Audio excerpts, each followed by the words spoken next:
go 14. Chapter 2, verse 14.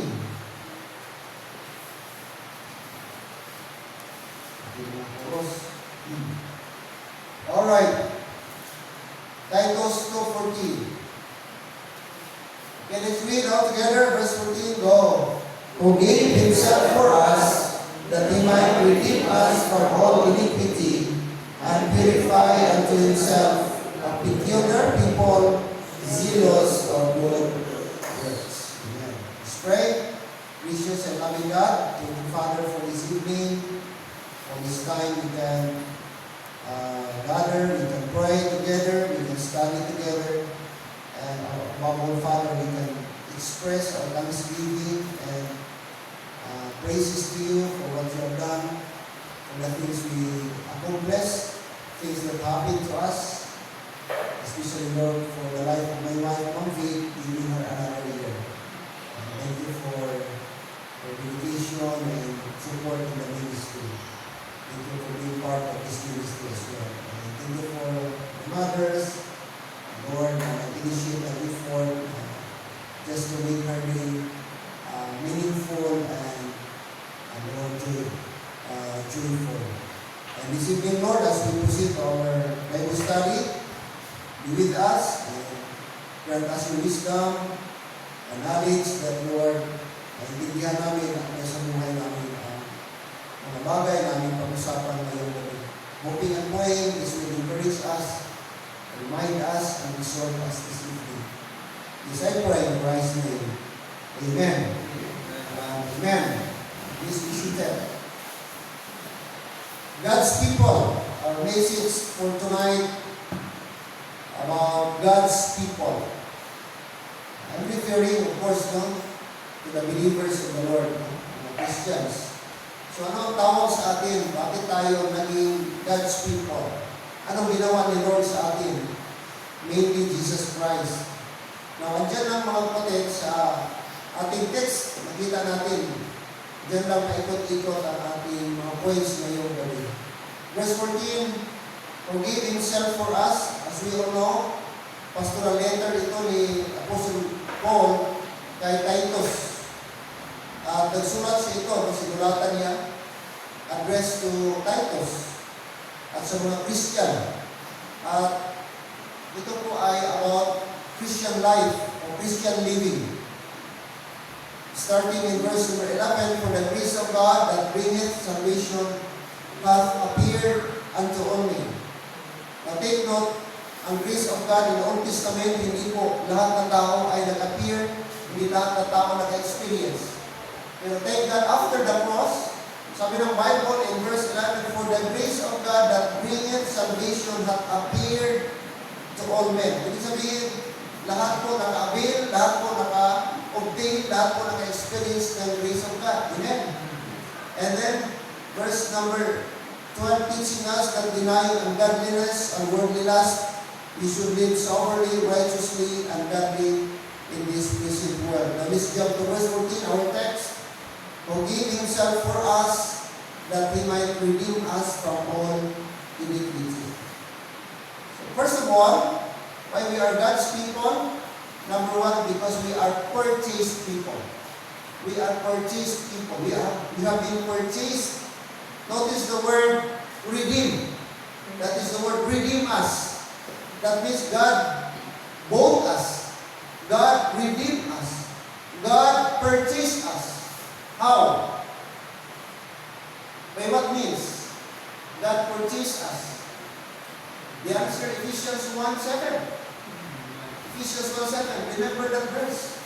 Okay, let's go back later in the book of Titus. Let's proceed to Ephesians 1:7. Ephesians 1:7, according to verse 7, in whom we have what? Redemption. Through what? Through His blood, the forgiveness of sins according to the riches of His grace. Take note that the blood of the angels, not the blood of Mary, nor the blood of the saints or mga apostle. No, it's really the personal blood, the blood of Christ. Because that's the only blood that is acceptable In the Old Testament, they were redeemed by the blood of the animals. Bulls, sheep, goat. That's why they have to offer.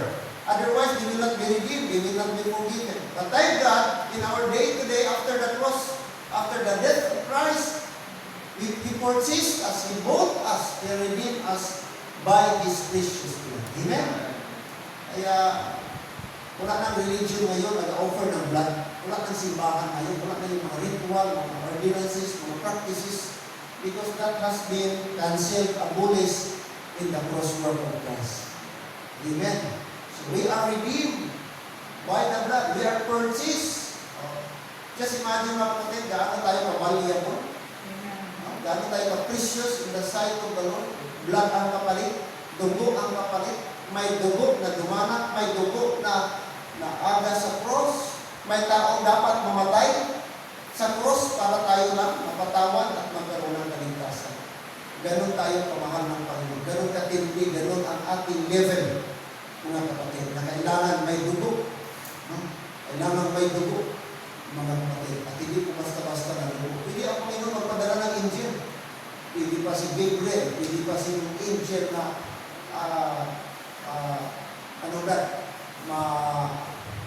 Michael Archangel, sino pa yung supreme o may ranggo doon sa heaven na pwedeng ipadala. Pero hindi po. The blood of His precious Son, the Lord Jesus Christ. Thank God, we are purchased people. Kaya huwag mong i-underestimate ang status mo. Kasi dugo ni Kristo ang kapalit sa buhay mo.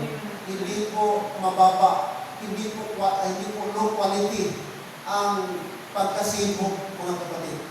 Hindi ka. You are very special. You are very, mga kapatid, na kailangan si Kristo ay mamatay sa cross.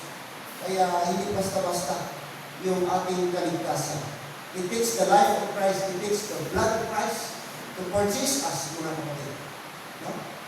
Hindi naman sana yung baka, pero blood, nagpadala talaga ng Savior ang ating God the Father. Okay? Meron ba? Okay? Colossians pa rin. Nakita natin yung book also of Colossians na ulit ni Apostle Paul, chapter 1, verse 14. Chapter 1, verse 14. Colossians 1:14.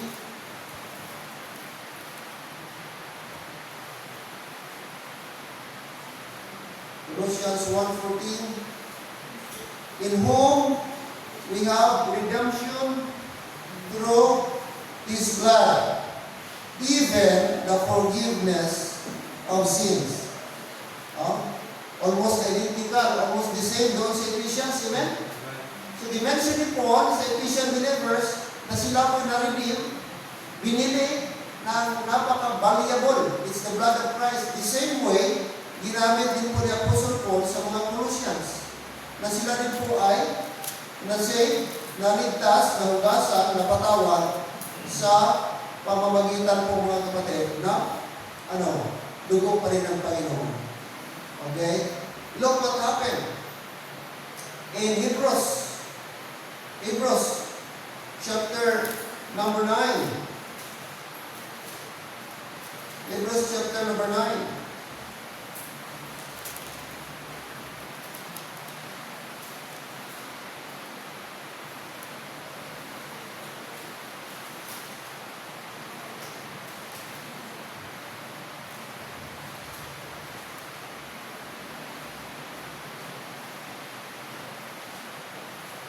In verse number 22.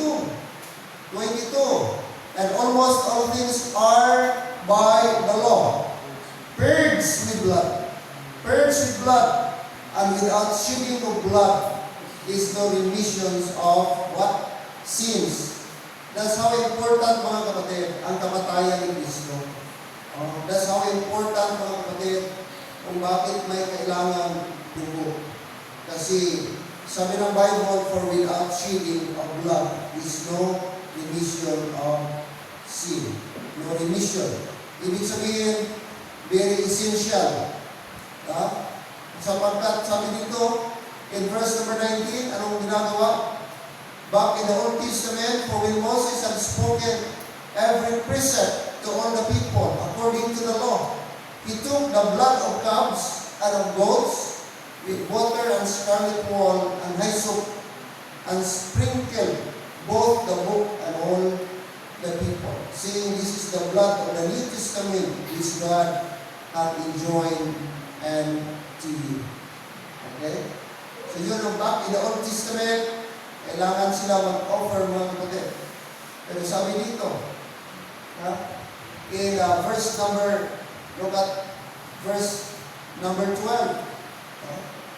11, but Christ being come, a high priest of good things, to come by a greater and more perfect tabernacle, not made with hands, that is to say, not of this building, neither by the blood of goats and calves, but by his own blood, he entered into once into the holy place, having obtained eternal redemption for us.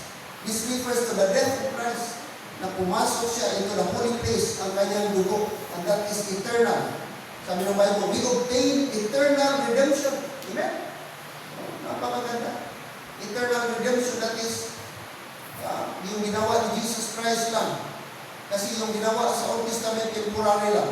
Verse 13, for if the blood of bulls and of goats and the ashes of heifer, sprinkling the unclean, sanctifieth to the purifying of the flesh, how much more shall the blood of Christ, who through the eternal Spirit offered himself without spot to God, purge your conscience from dead works to serve the living God.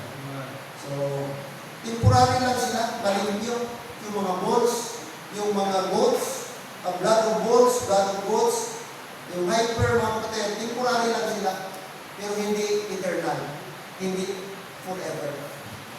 In Old Testament, ang parikat, meron siyang dalawang heifer ang tawag. Parang ano siya na, parang deer. Heifer is parang deer. Yung isa ay offer. Yung isa, gawin nilang parang scapegoat, na ilagay doon yung parang kasalanan. Tapos, pakawalan nila yun. Tapos, yung hayop na yun, hanggang mamatay sa wilderness na walang mag-care.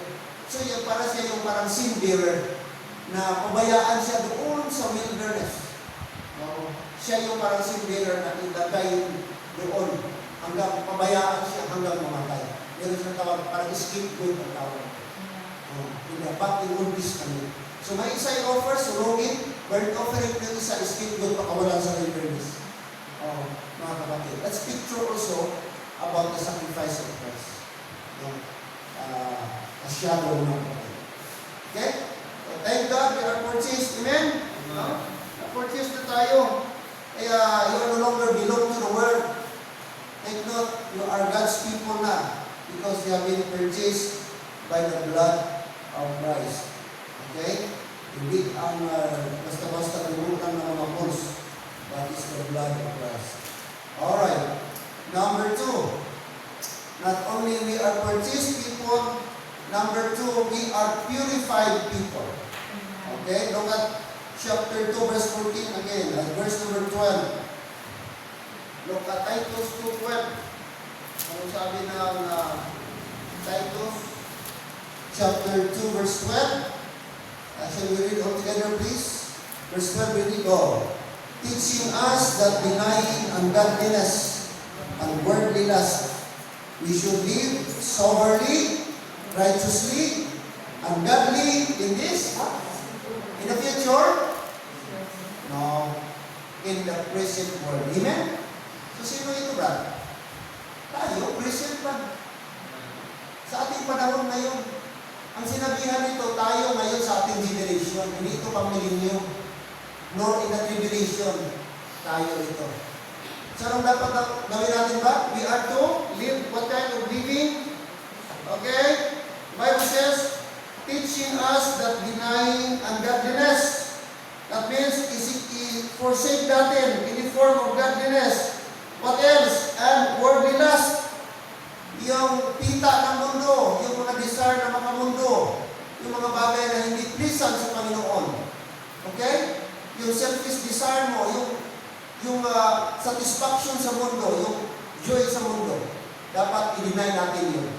Instead, sabi niya, but we should live soberly. Ano yung soberly? What is soberly? From the word sober. Even that means our minds should not be corrupt. Sober means opposite sa taong lasing. Pag ang tao lasing, ano siya? Di siya mag-aisip ng tama, di siya mag-akilos ng tama, ang kanyang judgment hindi tama. Nakuha niyo? Mga kapatid? Pero kung sober ka, hindi ka lasing, ang mind mo intact, makadesisyon ka ng tama. Okay? So, ibig sabihin, ang ating mind, sound mind. Meron siyang sound judgment. Yan ang sabi ng Bible. Soberly. Next. Ano ba? Righteously. From the word righteous. Amen? That's people ka naman. Amen? That's people ka naman. So, dapat, ano ka? Magpunos ka ng righteousness ni Christ. Makita ang reflection ni Jesus Christ sa buhay natin. Kaya, ang message ko kanina, Brad, sa mga paroles, why gambling is sin? Why gambling is sin? Bakit ang pagsusugal kasalanan? Number one, gambling is a form of covetousness. Diba? Number two, gambling is a sin of laziness. Patamat mo na. Kahit easy money. Ayaw mo maghirap, ayaw mo sakripisyo, gusto mo shortcut. Ayaw mo na magtrabaho. Kaya magtungit ka, naya ka ng gasto, kay basik pa lang. Ang imo nga 20, ang imo nga 50, 3 kung magtao. Pinag-graduation kung last na rin. Pila kung last mo yan. Pila na ang daogon sa 50. Sa last to. Libo na yan. Ilan na ba? 3-5? Basta libo, basta 50. Ano na na?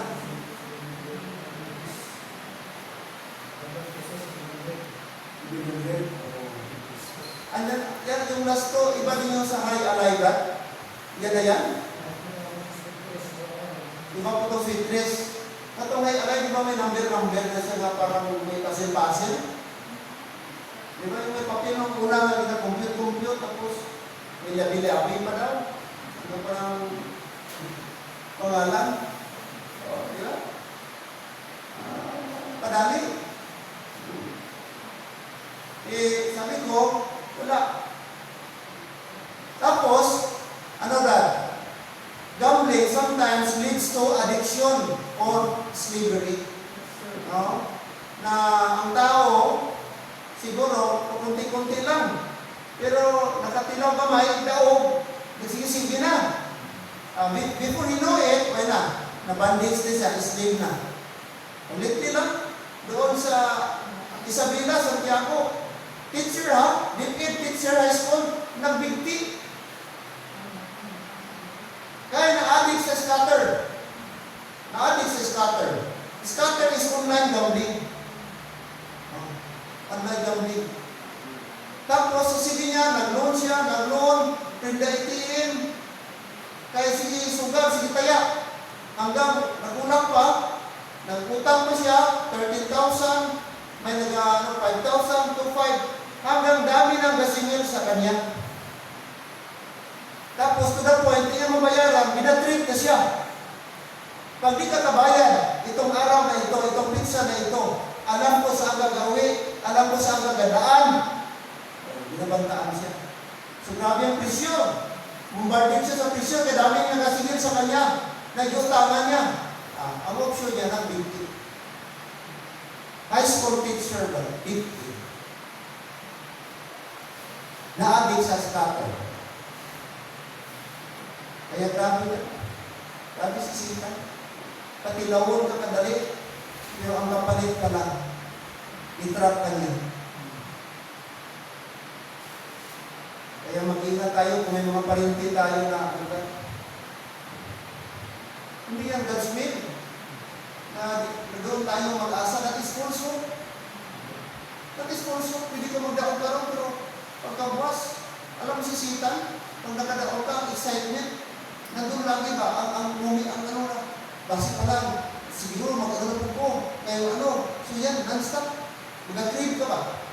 Grabe mag-condition si Satan sa mind. But before you know it, wala na. Sira ng pamilya mo, sira ng trabaho mo, sira ng career mo, nanugmok ka na. Sugapa ka na, naging addict ka na, di ka na makawala. Salamat sa Panginoon, binako niya tayo. Ang Balinome, kumalik ka rin 60 sa una.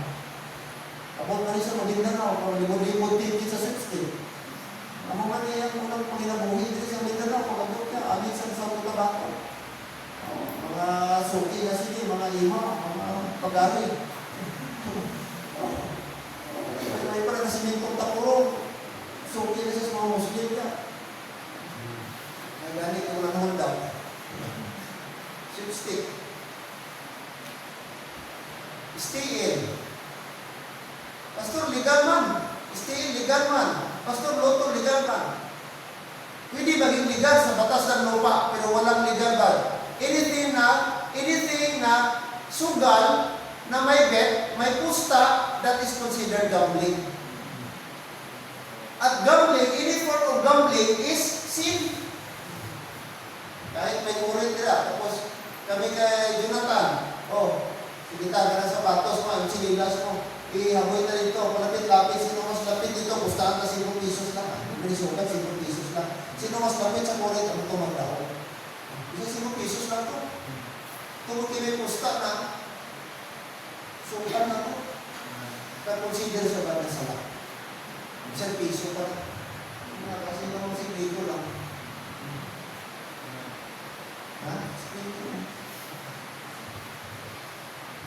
Righteously, sabi ng Bible, amen? Ano tayo dyan mga kapatid? Ano pa sabi niya? And godly. Verse number 12. Maliwanag. Kasi dapat din sabihin, we should be a testimony. No? We should serve as a light to the world. Purified. Look at verse 14. Who gave himself for us that he might redeem us from all iniquity. What else? What's next? And purify unto himself. I-purify na tayo, Lord. Unto himself. Okay? I-purchase na tayo, i-purify na tayo, i-cleanse na tayo. Kaya dapat wala na tayo dinatago-tago na kasalanan. Even Christians, live a clean life. Purified. Godly. Not only soberly, righteously, and godly. Take note, hindi ungodly, but godly in this present world. Kaya hindi dapat magkita. Dapat ating mga kapitbahay, kaibigan natin. Amen? Kaya kung may okasyon ato din ba ito na itong mga kapitbahay? Isa ba mga Kristohano, kontra ang kapitbahay, kontra ang kaimon. Kaya yan, amon nga po, ka na lang squatter. Kung ito na squatter, may buhay mo kami sila. Ano naman yung i-squat na naman ng lupa? Kung sa barangay, in-istorya ko na sila mga. Sabi ko, dire, way labot akong pagkapastor. Ang pinag-usapan dito, legality. Ang legal. Bilang pastor, sabi ko, I am pro-fair ako, pro-judgment ako, pro-law ako. Pero hindi ibig sabihin na kay pastor ka, isang illegal, okay, ano lang, dito na sana. Sabi ko, labas ako pa pastor, hindi kay illegal, pinag-usapan. Hindi naman sinabi ko. Pero, di-try ko man, abilo kami. Kung material kami ng bagay, iyaan natin yung pinag-usapan.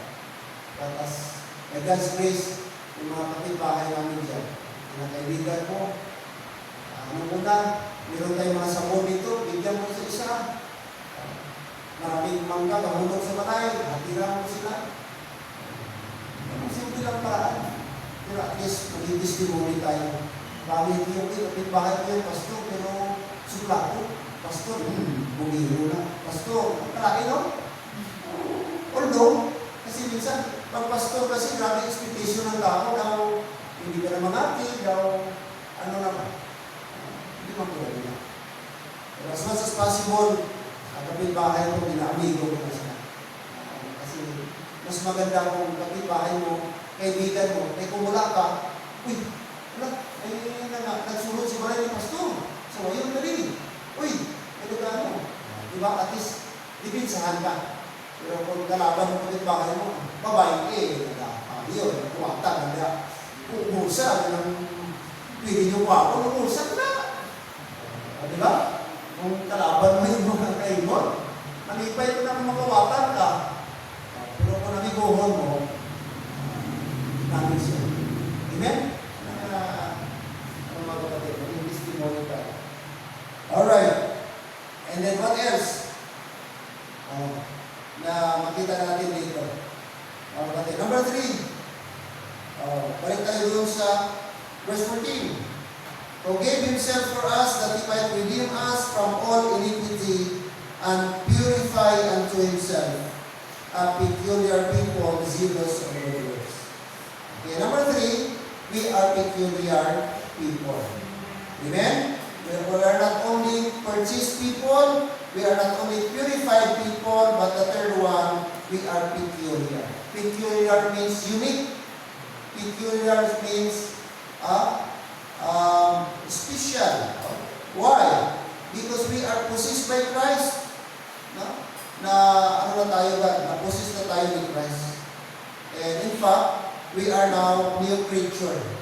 Amen? According to 2 Corinthians 5:17, therefore, if any man be in Christ, he is a new creature. All things are passed away, behold, all things are become new. Why new creature? Because before, we are the devil's child. Amen? Before our salvation. Before we got saved, we are in the dark. No? We are children of darkness. Apostle Paul says. Okay? We are condemned. We are bound to hell. But now we are new creature. That means, mga kapatid, we are child of God. We are redeemed. We are purchased. We have been adopted. We have been reconciled. We have been justified by the blood of Christ. So, peculiar na tayo. Hindi tayo basta-basta, mga kapatid. In the sight of God, we are special. In the sight of God, mga kapatid, mas special pa sa angel. Kasi Jesus Christ, hindi siya nagpakamatay sa angel, pero sa atin, talagang nagpakamatay siya. Kaya, we are peculiar people. Peculiar people. We are new creature, mga kapatid. And fourth and last, mga kapatid, is that we are practicing people. Practicing. Anong i-practice natin? Verse 7 and 8. Look at verse 7 and 8. In all things, showing thyself, look at that phrase, a pattern of good works. So dapat tayo ng mga Christian, tayo ang model of good works. Amen? No? Pattern of good works, sabi ni Paul. So tayo dapat ang nasa front line, tayo ang ina-imitate, tayo ang inasunod, tayo ang nakikita. So dapat ang makita sa atin is good works. Yes, we are not saved by good works, pero ang good works is the result of our conversion, our salvation. So mag-flow yan siya dapat. And the Holy Spirit ka naman. At sabi ng Holy Spirit, Galatians, the fruit of the Spirit is peace, joy, love, long-suffering, gentleness, meekness. So yun yung makita sa atin. So dapat good works. Kaya hindi ko pinag-separate that ang salvation at good works. Kasi nag-mention many times si Apostle Paul, verse number 10, chapter 2, book of Ephesians.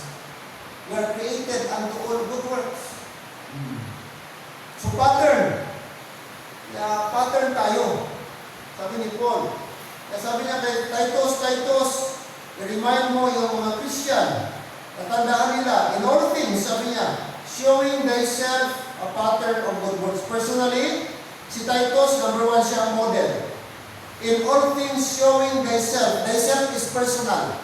Singular yan. Thyself, you. That means, may kang pattern. Pagkalawa, yung mga church church members mo, yung mga brethren mo, sila din po maging pattern of good works. Ano pa? Sabi niya, number 1, in what area? Number 1, in doctrine. So, nag-mention si Paul, doctrine. Dapat sila sa doctrine, example sila, na sila nag-adhere, nag-sunod, nag-practice sa good kind of doctrine. No? Meron ng tao na dapat equip, well-versed, familiar sa teaching, that is the Christians. No? Nasabi ni Apostle Paul. Okay, verse 11, in doctrine, showing uncorruptness. Take note. Opposite ito sa corrupt. Uncorruptness, dapat walang corruptness sa kanila makita. Tapos, meron silang gravity. Next, meron silang sincerity. Ito yung mga words na makita sa kanila. And then verse 8, ano pa? Sound speech that cannot be condemned. Imagine mo, sound speech, that means wholesome words ang dapat lalabas sa kanilang mga bibig. No, hindi yung mga bagay, mga salita na maka-offend, bagay mga kapatid na maka-cause ng division, mga bagay na makapa-discourage sa brethren. Instead, yung words na makapa-edify. Amen? Anong sabi ni Paul sa Colossians 2? Okay? Sabi niya sa Colossians, rather Ephesians 4:29. Ephesians 4:29.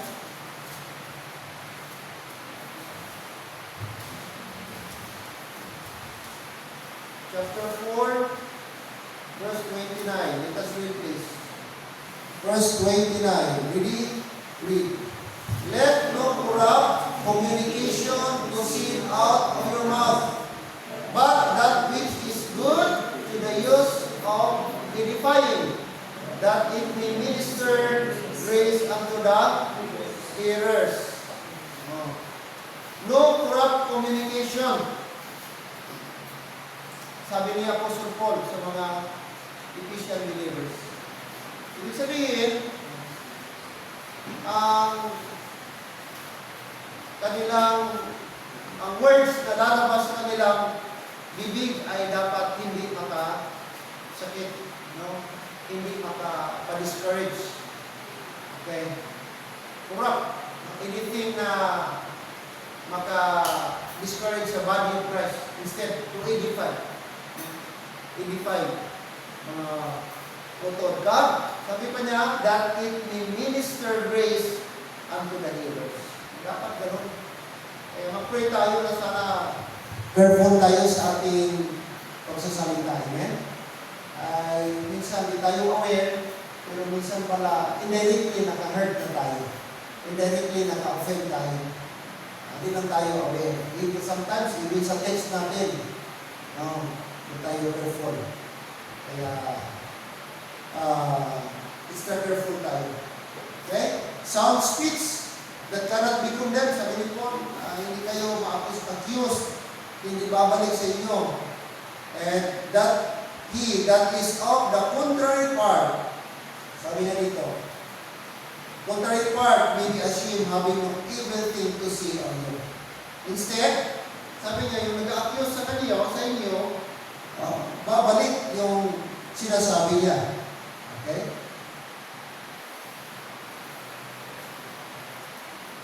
Hindi sila maka-accuse ng masama, o makasabi ng masama against sa inyo. So yung nag-accuse sa inyo, sila pang mapahiya at the end. Contrary part, may be ashamed, having no evil thing to say of you.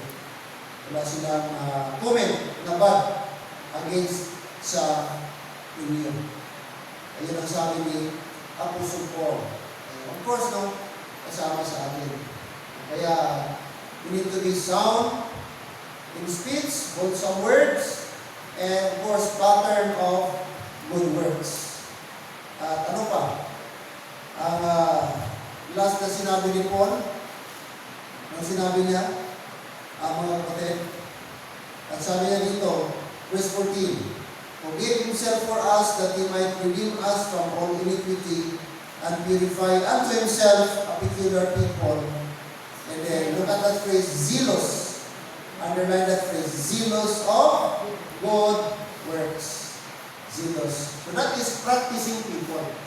It's good to listen, mga kapatid. Amen? It's good to be reminded. Every preaching, every teaching, whether Sunday school, or preaching, during sermon, it's good. No? That is necessary, that is important. Pero the most important thing is that we need to practice what we hear. Amen? Ating sundin, ating isabuhay, ang ating narinig. Amen? Kasi walang kwenta, gaano tayo makinig, o wala naman natin sa puso, sa buhay ang mga salita ng Panginoon. Christian life is Christian living. Mamuhay tayo ng Christian. Mamuhay tayo dyan ng Christian. Practicing Christian. Okay? Dito tayo gusto natin lahat, at least, no? Mga basic na bagay ay andyan tayo, no? Pinapractice, pinaobserve ko natin. Take note, we are God's people. Why? Because we are peculiar people. We are purchased people. We are, of course, we are purified people. And lastly, we are practicing. Sana ang pagkita tayo ng mga unbelievers, nakita talaga nila na itong mga tao ito, believe what they preach. Believe what they believe. Sa buhay nila, ang kanilang pinaniniwala. Pag sinabi na wala na tayo ng bisyo, sabi tayo wala ng inom, dapat wala nang inom. Sabi tayo wala na taga-sugar, dapat wala nang taga-sugar. That is practicing. Amen? Ngayon, sa ating short na lesson na yung gabi ay reminder tayo. Remember, you are God's people. You belong to the Lord. You belong to Christ. You are children of Christ people. Amen. So, tayo. Let us pray. Father, we thank you this evening. Thank you sa short reminder niyo po sa amin.